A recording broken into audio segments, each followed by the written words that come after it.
Welcome to Guide Guru. We hope this video helps. You're starting by getting the screen ready and unlocking the capability. First, check that your phone supports always-on display or edge/ambient lighting.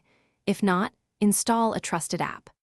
Once done, open Settings and enable the display feature, then grant notification access and display over apps permission so the light can show while other apps run. Make sure battery saver is off or exempt the feature. Otherwise, the system will kill background updates and you won't see the notification light. Next, you'll fine-tune which notifications create the light and how they look.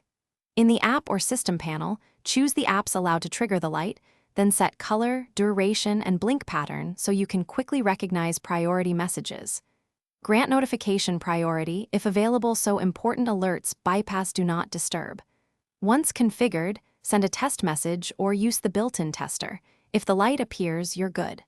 If not, revisit permissions and battery optimization settings to ensure persistent operation. Finish by locking the setup in place so the light is reliable.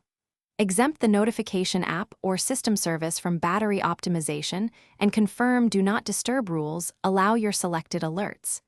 Then restart your phone to apply changes and validate behavior. If the light still doesn't appear, reinstall the app, re-grant permissions, or check for an operating system update that fixes notification handling. As a quick troubleshooting tip, toggle display over apps off and back on, then test again. This often resets permission quirks. Thanks for watching. Consider subscribing if we helped you today.